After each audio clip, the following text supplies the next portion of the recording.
जी बिस्मिल्लाहिर्रहमानिर्रहीम। हमारा आज का जो टॉपिक है वो है लाइसोसोम्स के बारे में। लाइसोसोम्स बेसिकली हमारे पास दो वर्ड से मिलकर बना हुआ है। एक है हमारे पास लाइसो, एक होता है हमारे पास सोम। लाइसो का मतलब होता है हमारे पास बेटा जी स्प्लिटिंग। क्या बेटा जी? स्प्लिटिंग। सोम का मतलब होता है बॉडी, मीन्स की स्प्लिटिंग बॉडी। अगर इसका लिटरल मीनिंग देखें तो वो हमारे पास क्या कहलाता है बेटा? Splitting body. बेटा ये हमारे पास हमारे सेल के अंदर ऐसी ऑर्गेनेली होती है जो सिंगल मेम्ब्रेनस होती है हमारे सेल के अंदर। सिंगल मेम्ब्रेनस ऑर्गेनेली है और ये तकरीबन आलमोस्ट स्फेरिकल फॉर्म में होती है। ठीक हो गया बेटा? लाइसोसोम्स के अंदर बेसिकली बेटा हाइड्रोलिटिक एंजाइम्स होते हैं। क्या होते हैं बेटा जी? हाइड्रोलिटिक एंजाइम्स होते हैं। और यहाँ पे कहा जाता है कि ये हमारे पास डाइजेस्टिव एंजाइम होते हैं। क्या होते हैं बेटा जी? हाइड्रोलिटिक एंजाइम्स होते हैं या डाइजेस्टिव एंजाइम होते हैं। और ये जो एंजाइम्स होते हैं ये एसिडिक मीडियम के अंदर काम करते होते हैं। किसके अंदर बेटा जी? याद रखना, एसिडिक मीडियम के अंदर काम करते हैं। बड़ा इंपॉर्टेंट एमसीक्यूज है। अगर हम इनकी फॉर्मेशन देखें तो ये कैसे होती है, तो बेटा क्योंकि ये इंजाइम्स हैं, प्रोटीन हैं, तो प्रोटीन्स कहाँ से बनते होते हैं बेटा? रफ एंडोप्लाज्मिक रेटिकुलम से। कहाँ से बेटा? रफ एंडोप्लाज्मिक रेटिकुलम, क्योंकि राइबोसोम्स इनके साथ अटैच होते हैं।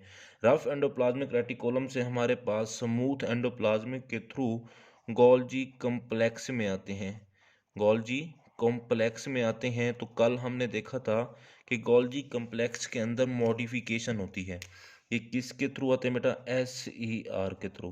तो ये क्या कराता है इनके अंदर बेटा? मॉडिफिकेशंस करके मीन्स कि इनको फंक्शनल तौर पर जो भी कोई कमी कोताही होती है वो इनके अंदर कर देते हैं। और ये हमारे पास आखिरकार ये जो प्रोटीन्स होती हैं वो लाइसोसोम्स बन जाते हैं, सिंगल मेम्ब्रेनस ऑर्गेनेली होते हैं। तो बेटा याद रखना, तो हमारे पास तकरीबन 40 के करीब 40 के करीब हमारे पास हम कहते हैं लाइसोसोम्स डिस्कवर हो चुके हैं। मीन्स के डिफरेंट डाइजेस्टिव इंजाइम, मीन्स के डिफरेंट डाइजेस्टिव इंजाइम डिस्कवर हो चुके हैं 40 के करीब। ठीक हो गया बेटा? अब हम नेक्स्ट देखते हैं बेटा कि इनका फंक्शंस क्या होता है। तो बेटा याद रखना, इनका फंक्शंस जो है वो तीन तरह के ये फंक्शंस परफॉर्म करते हैं। नंबर 1 पे ये हमारे पास इंट्रा सेलुलर डाइजेशंस करते हैं। नंबर 2 पे ऑटोफेगी करते हैं। नंबर 3 पे ऑटोलाइसिस करते हैं। क्योंकि हमने पहले कहा है कि ये हाइड्रोलिटिक इंजाइम है, डाइजेस्टिव इंजाइम है, एसिडिक मीडियम के अंदर काम कर रहे हैं, तो ये हमारे पास डाइजेशन कराएंगे, हेल्प आउट करेंगे डाइजेशन के अंदर। तो बेटा नंबर 1 पे देखते हैं कि हमारे पास intracellular digestion. Intracellular digestion के अंदर होता ये है कि बेटा हमारे पास ये कोई फूड मॉलिक्यूल्स आता है, जिस तरह हम कहते हैं कोई भी चीज़ सेल के अंदर इंटर होती है। लाइक हम कहते हैं कि कोई सी भी चीज़ है ये सेल के अंदर इंटर हुई है, फूड पार्टिकल है। क्या बेटा जी? फूड का कोई भी पार्टिकल है। अब सेल के अंदर ये इंटर होगा, ये फैगोसोम्स होगा, ये एंडोसाइटोसिस प्रोसेस के थ्रू इंटर होगा। और फैगोसोम्स के अंदर ये जो लाइसोसोम्स पड़े हैं ये इसके साथ मिलकर इसकी डाइजेशन कर देंगे, छोटे छोटे टुकड़ों के अंदर चेंज कर देंगे। ठीक हो गया? अब ये भी कहा जाता है कि ये जो लाइसोसोम्स होते हैं ये प्राइमरी लाइसोसोम्स होते हैं। जब ये किसी के साथ मिलकर अटैच हो जाते हैं, उसकी डाइजेशन करा देते हैं, ब्रेक डाउन करा देते हैं, ये सेकेंडरी लाइसोसोम्स कहलाते हैं। तो बेटा इंट्रासेलुलर डाइजेशन के अंदर क्या होता है कि हमारे पास फूड के पार्टिकल होते हैं। फूड के पार्टिकल जो होते हैं वो सेल के अंदर इंटर होते हैं, मीन्स के इनगल्फ होते हैं। कौन से प्रोसेस के थ्रू बेटा? एंडोसाइटोसिस के थ्रू। किसके थ्रू बेटा? एंडोसाइटोसिस के थ्रू। और ये प्राइमरी लाइसोसोम्स के साथ या लाइसोसोम्स के साथ हम कहते हैं वो अटैच होते हैं, फिर वो इनकी डाइजेशन करा देते हैं, इनको डाइजेस्ट करा देते हैं। और ये जो प्रोसेस होता है इसको कहा जाता है इंट्रा सेलुलर डाइजेशन, मीन्स के सेल्स के अंदर ही डाइजेशन। इसका दूसरा काम होता है बेटा हमारे पास ऑटोफेगी। अब ऑटोफेगी में क्या होता है बेटा, अब इसका नाम बता रहा है कि ऑटो मीन्स के अपने, फेगी मीन्स के अपने ही पार्ट्स को खा जाना। तो बेटा याद रखना, ऑटोफेगी के अंदर ये होता है कि ये अपने ही सेल के अंदर मीन्स के डिफरेंट ऑर्गेनेलीज पड़े होते हैं जो हम कहते हैं सेल से एक्स्ट्रा हो चुके होते हैं। लाइक जब कोई बंदा एक्सरसाइज करता है तो हम कहते हैं नंबर ऑफ माइटोकॉन्ड्रिया इंक्रीज हो जाते हैं। नंबर ऑफ माइटोकॉन्ड्रिया जब इंक्रीज होता है, जब बाद में वो एक्सरसाइज करना छोड़ देता है, तो नंबर ऑफ माइटोकॉन्ड्रिया को तो रेगुलेट करना होता है। तो इसी वजह से ये जो नंबर ऑफ माइटोकॉन्ड्रिया इंक्रीज हो गए थे उनको भी ये इनगल्फ करके उनकी तादाद भी ख़त्म कर देते हैं। तो ये जो प्रोसेस होता है उसको हम क्या कहते हैं बेटा, ऑटोफेगी कहते हैं। अब यहाँ पे देखिए ये माइटोकॉन्ड्रिया है, इसको इनगल्फ करेंगे। इनगल्फ करने के बाद हम कहते हैं साथ इनमें आ जाते हैं और ये भी सेकेंडरी लाइसोसोम में चेंज हो जाते हैं। तो बेटा याद रखना, मैंने क्या बोला है कि हमारे पास माइटोकॉन्ड्रिया फॉर एग्जांपल, क्या बेटा जी, माइटोकॉन्ड्रिया इंक्रीज हो जाते हैं। तो होता क्या है कि वो उनको इनगल्फ करेंगे। क्या करेंगे बेटा, इनगल्फ करेंगे अपने ही ऑर्गेनेली को जो सेल की हैं। फिर उसके बाद हम कहते हैं उनकी डाइजेशंस करा देते हैं। क्या करा देते हैं बेटा, डाइजेशंस करा देते हैं। बेटा यहाँ पे तो फेगोसोम्स बना था ना, जहाँ पे एंडोसाइटोसिस के प्रोसेस के थ्रू, यहाँ पे मैंने लिखा है फेगोसोम्स बनता है। जब अपने ही ऑर्गेनेली को ये इनगल्फ करते हैं तो ये हमारे पास ऑटोफेगोसोम बनता है। क्या बनता है बेटा, ऑटोफेगोसोम्स बनता है। तो बेटा लास्ट प्रोसेस, लास्ट डाइजेशन का इनका फंक्शन जो होता है वो ऑटोलाइसिस होता है। अब ऑटोलाइसिस के अंदर क्या होता है कि हमारे पास नंबर ऑफ सेल्स इंक्रीज हो जाते हैं। जिस तरह हम कहते हैं माइटोसिस वगैरह हो रही होती है, डेवलपमेंटल फेजेस हो रहे होते हैं, कुछ सेल हम कहते हैं इंक्रीज हो जाते हैं। नंबर ऑफ सेल्स को कंट्रोल करना हो तो वो भी हमारे पास ये लाइसोसोम्स जो होते हैं पूरे सेल्स के अंदर ब्रस्ट कर जाते हैं, मीन्स के फैल जाते हैं और ब्रस्ट करते हैं, पूरे सेल्स को ही उड़ा देते हैं।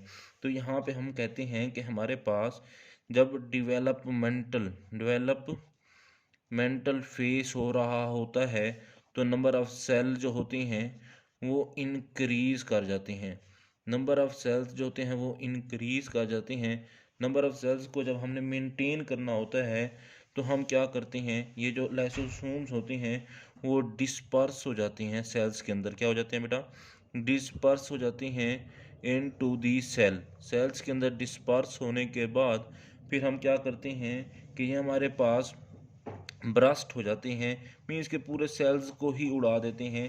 ऑटोलाइसिस मीन्स कि खुद को भी उड़ा देना, साथ सेल्स को भी तबाह कर देते हैं। तो इसी वजह से इनको सुइसाइडल बैग भी कहा जाता है। क्या बेटा जी, सुइसाइडल बैग्स भी बोला जाता है। ठीक हो गया बेटा जी, ये थे इसके फंक्शंस। बेटा याद रखना, क्योंकि ये नंबर ऑफ माइटोकॉन्ड्रिया को मेंटेन कर रहा है तो एक क्वेश्चन आता है कि which organelle regulate the number of mitochondria. तो मीन्स कि ये हमारे पास रेगुलेट करती है lysosomes, regulate the number of mitochondria. तो ये भी आप लोग याद रखेंगे। तो बेटा इसके बाद हमारे पास अगर ये इंजाइम काम करना छोड़ दें तो हमारे पास इनकी कुछ डिजीज़ेज आती हैं। क्या आती हैं बेटा जी, कुछ डिजीज़ेज आती हैं कि हमारे पास ये काम करना बंद कर दें तो हम कहते हैं कि हमारे पास जिस चीज़ की डाइजेशन करा देती होती हैं वो सेल के अंदर एकमुलेट हो जाती है। मीन्स कि हम कहते हैं कि लाइसोसोम्स प्रॉपर फंक्शन ना कर रहे हों, नॉट परफॉर्मिंग प्रॉपर फंक्शन। क्या बेटा जी, प्रॉपर फंक्शन।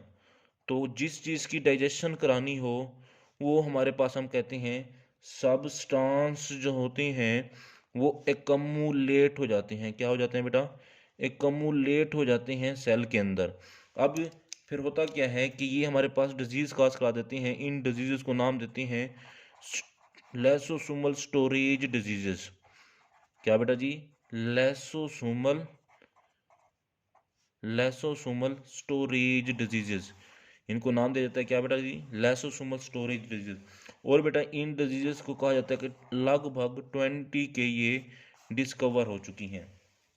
अब इसके अंदर नंबर 1 पे हमारे पास हम कहते हैं सबसे पहले आती है टे सैचस डिजीज। अब इसके अंदर होता क्या है, जो इंजाइम लिपिड को डाइजेस्ट कर रहा होता है, क्या बेटा जी, lipid digesting enzyme, lipid digesting enzyme जो है वो प्रॉपर फंक्शन नहीं कर रहा होता, नॉट परफॉर्मिंग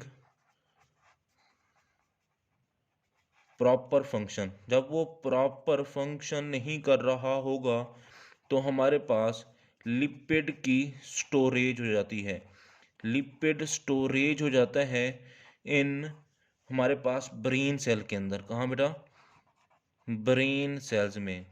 तो ये मेंटल रिटार्डेशन करा देता है, क्या बेटा, मेंटल रिटार्डेशन।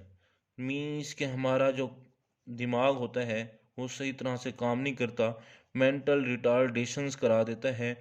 ये हमारे पास बेसिकली लिपिड की स्टोरेज की वजह से है। वो या तो काम करना बंद कर देता है, या मिस हो जाता है, या वो इनएक्टिव हो जाता है, कोई सी भी चीज़ हो सकती है। तो वो चीज़ हमारे पास हम कहते हैं वो स्टोरेज होना स्टार्ट हो जाती है ब्रेन सेल्स के अंदर। नंबर 2 पे इसकी डिजीज़ है वो है ग्लूकोजिनेसिस टाइप 2 डिजीज़। ग्लूकोजिनेसिस टाइप 2 डिजीज़ के अंदर होता ये है कि हम कहते हैं कि हमारे पास जो ग्लाइकोजन को कन्वर्ट करता है, हम कहते हैं ग्लाइकोजन जो होता है, जो चीज़ इसको कन्वर्ट कर रही होती है ग्लूकोज के अंदर, वो हम कहते हैं हमारे पास वो परफॉर्म नहीं करता। सॉरी, ग्लूकोजिनेसिस के अंदर होता ये है कि हमारे पास ग्लाइकोजन, हम कहते हैं जो ग्लाइकोजन आपको पता है कन्वर्ट होती है, मतलब स्टोरेज फॉर्म है, और ये हम कहते हैं यूज्ड फॉर्म है। तो इसके अंदर होता ये है कि हमारे पास जो इस को कन्वर्ट कर रहा होता है ग्लूकोज के अंदर, वो इंजाइम मिस हो जाता है, और वो जो इंजाइम होता है वो हमारे पास अल्फा ग्लाइकोसाइडेज इंजाइम है, क्या बेटा, अल्फा ग्लाइकोसाइडेज इंजाइम। तो बेसिकली हम कहते हैं कि ये हमारे मसल सेल्स के अंदर होता है, ये हम कहते हैं नर्व सेल्स के अंदर होता है। तो हम कहते हैं कि इसी वजह से ये जो डिजीज़ है वो डैमेज करती है नर्व सेल्स को और साथ साथ मसल सेल्स को। ठीक हो गया बेटा, ये थी हमारे पास क्या, लाइसोसोमल स्टोरेज डिजीजेस की कुछ एग्जांपल। बेटा यहाँ पे भी जो लिपिड को डाइजेस्ट कर रहा होता है वो जो इंजाइम होता है वो भी हमारे पास है बीटा हेक्सोसेमाइनाइडेज इंजाइम। तो बेटा ये सिलेबस के अंदर नहीं है, वैसे अगर आप तैयार करना चाहें तो कर सकते हैं। ठीक हो गया बेटा। तो मीन्स कि इससे हमें पता चलता है कि हमारे पास लाइसोसोम्स कितना अहम इम्पॉर्टेंट फंक्शन परफॉर्म कर रहे हैं। ठीक हो गया बेटा जी, जज़ाकल्लाह, अल्लाह हाफिज़।